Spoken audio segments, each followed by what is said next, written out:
Bismillahirrahmanirrahim. Elhamdülillahi Rabbil alemin. Vessalatu vesselamu ala Rasulina Muhammedin ve ala alihi ve ashabihi ecma'in. Bir musulman doğulmuz soraptır. Esselamu aleykum. Ettehiyatta, yani namazda, ettehiyat duasını okamızda barmak kaldırmak sünnet mi deyiptir. Ve aleykümesselamu ve rahmetullahi berekatuhu. Musulman doğulur namazda ettehiyat duasını okamızda işaret barmağını, yani süyüm barmağı götürmek sünnettir. Sahabalar, Allah onlardan razı olsun, Peygamberimizin sallallahu aleyhi ve sellem namaz kılışı barada haber veren eserlerine, hadislerine, Peygamberimizin sallallahu aleyhi ve sellemin ettehiyat duasını okanına süyüm barmağını götüründüğünü aydıp geçiyorlar. 4 mezhebe göre de Müslüman doğunlar ettehiyatta süyüm barmağı götürmek sünnettir.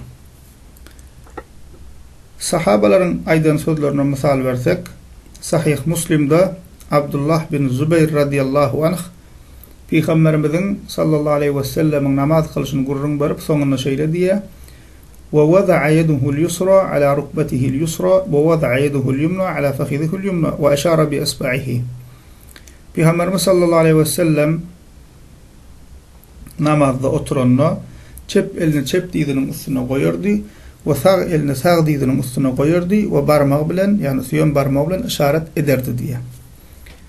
Yine de Sahih Müslim'de İbn-i Umar radıyallahu anh şeyle gurrun var ya, Kâne Resulullah sallallahu aleyhi ve sellem İzâ celese fissalâti وضع كفه اليمنى على فخذه اليمنى وقبض أصابعه كلها وأشار بأصبعه التي تلي الإبهام ووضع كفه اليسرى على فخذه اليسرى. Peygamberimiz sallallahu aleyhi ve sellem namazda oturanla sağ elini sağ budunun üstüne koyurdu ve süyüm barmağıyla işaret ederdi. Ve ehli barmakla yapardı. Ve elini çep budunun üstüne koyurdu diye. Yani ehli barmakla yapıp dine süyüm barmağını açık koyup sonra işaret edenliğini aydiye. Bu arada Müslüman doğanlar başka hadislerim var. Mesela için kâvır hadislerde Peygamberimiz sallallahu aleyhi ve sellemin başın barmağıyla orta barmağını birleştirip halka görünüşünü edip süyüm barmağını açık koyanlığını hadislerde aydırıp geçiliyor.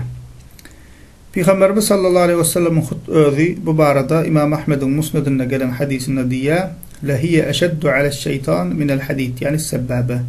Bu diye, yani ettehiyatta süyüm barmağı götürmek şeytana demirden ağır gelir deyip aydiye. Ettehiyatta Müslümanlar işaret barmağı, yani süyüm barmağı götürmemizin hikmeti Allah Teala'nı tevhid etmek, yani Allah Teala'nı birlemektir. Allah Teala birdir, şeriki yoktur demektir. Şu yerde yine bir bellak geçmeli husus Müslüman doğanlar. Burada bizim içimizde şeyler var, cahil ve bid'atçı kişiler vardı. Şu sünneti inkar ediyordular. Ve üstesine şu sünnete amel eden ve şu sünneti etmeli deyip yayra diyen Müslüman doğanlarımıza Vehhabi deyip attak yadiler ve kim barmağını şey deyip götürse şol Vehhabidir diyadiler. Şu hile adamlar heniden bar bolmağı mümkün. Şu hile yanlış fikirlerden Müslümanlar ayağa olun. Bu adamlar öz cahillikleri sebepli Peygamberimiz sallallahu aleyhi ve sellemin sünnetine insanlar düşman ettiler burada. Bu mesele Müslümanlar yankı değişmeli 4 mezhebe göre de sünnettir. Mesela için bizim Hanefi mezhebimizin kitaplarına şeyle değil ya, en yushira bil isba'il musabbihati fit teşehhud yerfa'uha inda kavlihi la ilaha ve yeda'uha inda kavlihi illallah diye. Namazın sünnetlerinin niye teşehhudda, yani ettehiyatta süyüm barmağı bilen işaret etmektir. La ilaha diyenine götürmektir. Ve illallah diyenine hem indirmektir deyip aydılıyor. Elhamdülillahi Rabbil alemin.